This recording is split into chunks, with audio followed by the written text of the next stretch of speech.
Assalamualaikum warahmatullahi wabarakatuh. Apa kabar anak-anak ustazah pada pertemuan kali ini? Semoga antum dalam keadaan sehat. Baik, sebelum belajar, marilah kita terlebih dahulu membaca basmalah. Bismillahirrohmanirrohim. Untuk materi kita pada pertemuan kali ini yaitu tentang peristiwa heroik mempertahankan kemerdekaan Indonesia. Untuk lebih jelasnya, silakan anak ustazah perhatikan slide yang berikut ini. Baik, tujuan pembelajaran kita pada kali ini yang pertama yaitu mengetahui apa saja peristiwa heroik dalam mempertahankan Indonesia. Yang kedua, mengetahui bagaimana semangat para pejuang dalam mempertahankan Indonesia. Dan yang ketiga, mengetahui upaya apa saja dalam mempertahankan kemerdekaan. Lanjut ya, kita masuk pada materinya yaitu pada buku halaman 115. Peristiwa heroik mempertahankan kemerdekaan Indonesia. Setelah proklamasi kemerdekaan dikumandangkan, bangsa Indonesia dengan semangat menyala-nyala bertekad bulat untuk mempertahankan kemerdekaan. Sisa-sisa kekuasaan Jepang diporak-porandakan di berbagai tempat. Mereka mengambil alih gedung-gedung vital yang digunakan Jepang, merampas senjatanya dan mendirikan pemerintahan Indonesia.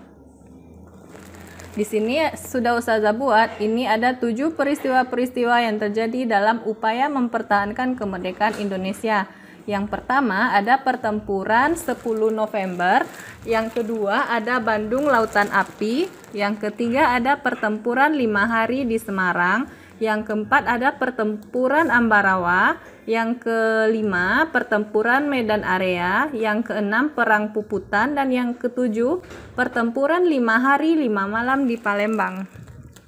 Peristiwa 10 November 1945 yang sekarang dikenal sebagai Hari Pahlawan merupakan suatu peristiwa heroik segenap rakyat Indonesia dalam mempertahankan kemerdekaan yang diproklamasikannya pada 17 Agustus 1945.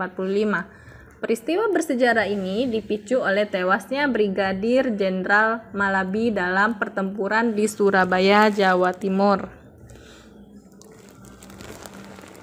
Dalam peperangan itu, Malabi tewas terpanggang di dalam mobil yang ditumpanginya, diduga akibat terkena lemparan granat.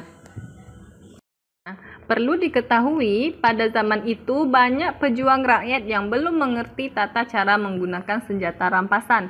Hingga akhirnya tidak jarang senjata itu memakan tuannya sendiri dan otomatis merugikan perjuangan kemerdekaan. Setelah mendapatkan pelatihan yang cukup, secara bergantian mereka memberikan pengajaran kepada teman-temannya yang lain dan seterusnya. Mereka inilah yang kemudian dikenal dengan sebutan pasukan berani mati. Di antara kelompok pejuang itu terdapat bukan hanya rakyat Surabaya, tetapi juga pejuang dari Sumatera, Kalimantan, Maluku, Sulawesi, Bali, para kiai dan alim ulama dari berbagai pulau Jawa. Anak-anak, pemuda-pemudi dan orang tua semua terjun ke medan perang. Dalam upaya mempertahankan kemerdekaan, bangsa Indonesia berhadapan kembali dengan bangsa Belanda yang ingin menjajah kembali negara kita. Belanda mendirikan NICA atau Netherlands Indies Civil Administration dan dibantu sekutu atau Inggris untuk mewujudkan ambisi menguasai Indonesia.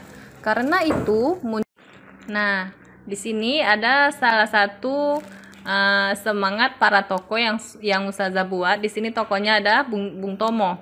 Dia mengatakan selama banteng-banteng Indonesia masih mempunyai darah merah yang dapat membuat secarik kain putih, merah dan putih, maka selama itu tidak akan kita mau menyerah kepada siapapun juga.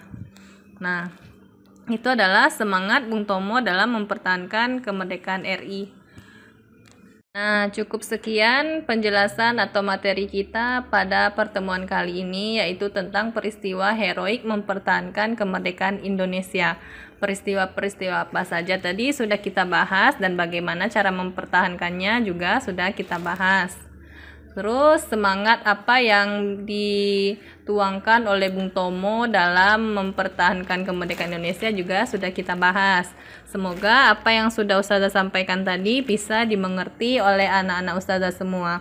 Baik, kita ucapkan